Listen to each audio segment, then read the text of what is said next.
In this section, I'm going to show you how to create a basic message for printing. Along the bottom of the screen here, the home screen, you will see various icons.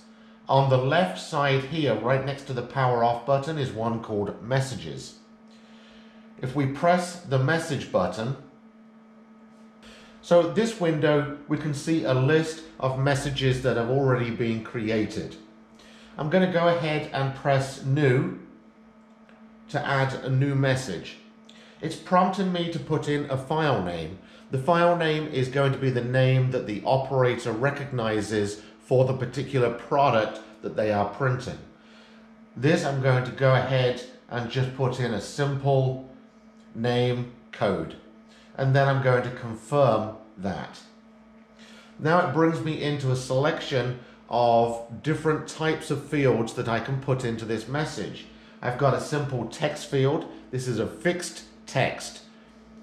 I've got an auto code field, which is variable text, like a best before date, a time code, or maybe a shift code.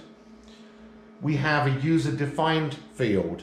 This would be prompting the operator to enter in variable information like a batch number at the start of a shift.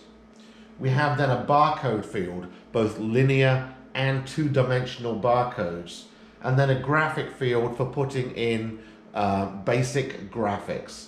I'm going to go ahead and choose the text field, and I'm going to hit the plus button to add a text.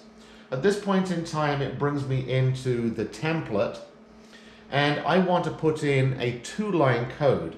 So I'm going to go into the font, and on the template here on the right-hand side, I'm going to scroll through until I see a two-line code.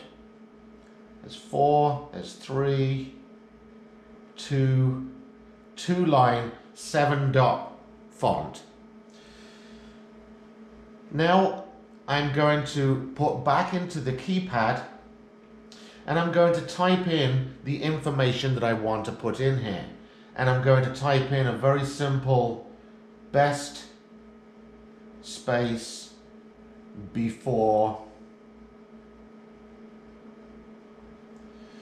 and then I'm going to put the colon. Now, a lot of operators actually don't use the variable field. They prefer going in each morning and physically typing in the date code. That's okay. So I'm going to go ahead and go into the numbers, and I'm going to put in some very simple numbers.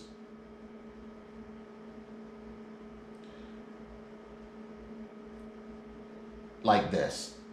Now this field is created, and you can see that it's highlighted in yellow, which means now that we can edit it or we can move it. So by holding this field, now I can move this to the top line,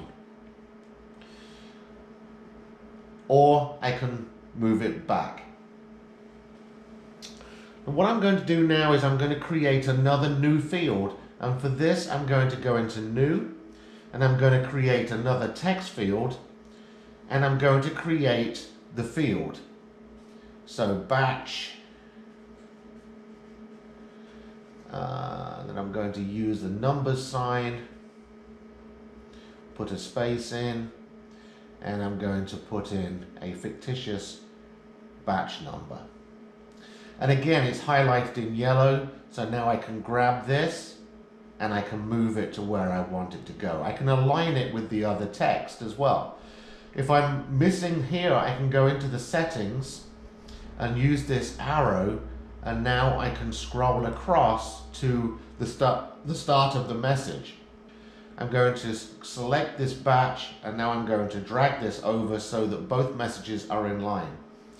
I could move it also so that it is central.